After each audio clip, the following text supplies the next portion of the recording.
Hi, I'm Joe Wiesenfelder with Cars.com. I just drove a very interesting animal, a Hyundai Genesis luxury car. It comes in V8 and V6 versions. Now, the thing that's most interesting about this car is $33,000, $38,000. I'm sitting inside a 4.6, which is the trim level named after the V8 engine, which is 4.6 liters. It has 375 horsepower. It's extremely quick. 6-speed automatic transmission, just about what you would expect in a luxury car in this class. The materials are very nice. There's real aluminum, and the cases where it's not real, it actually looks really high quality. Stuff like the center console has the right sound to it.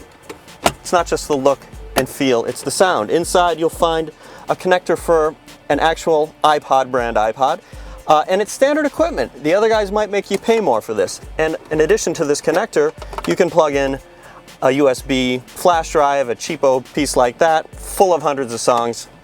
Again, standard equipment. A lot of the other expected features in a luxury car, cooled seats are available on this particular version.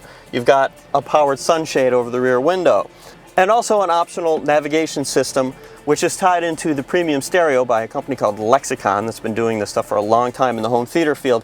It has one of these multi-function controller knobs, and though I'm not crazy about that usually, I do like touchscreen, it's pretty easy to use, and it has stuff like real-time traffic information and stuff like that on the maps. Now here, the back seat is one of the things that makes it a little bit closer to a full-size luxury car.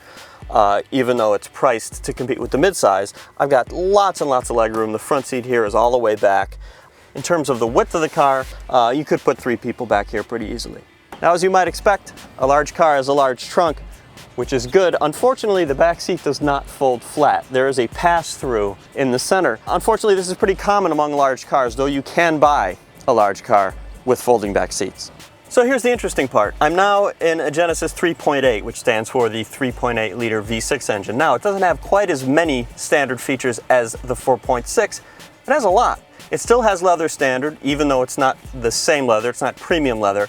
And in this car, there is a leather-wrapped dashboard, which is an option on this one, but still, the regular 3.8, very nice, well-equipped, heated seats, not cooled. You get that in the other one. You can get the premium stereo in this one too.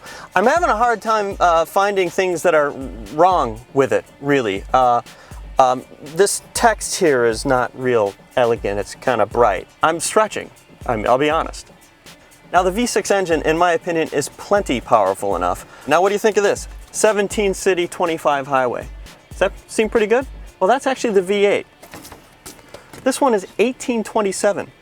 You don't get that in a lot of cars, even in this class that costs considerably more and maybe even go slower.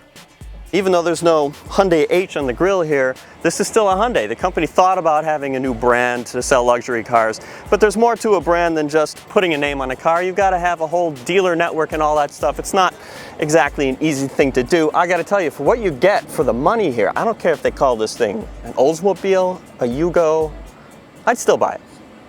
For additional information on this car or any other, go to Cars.com and our blog, Kicking Tires.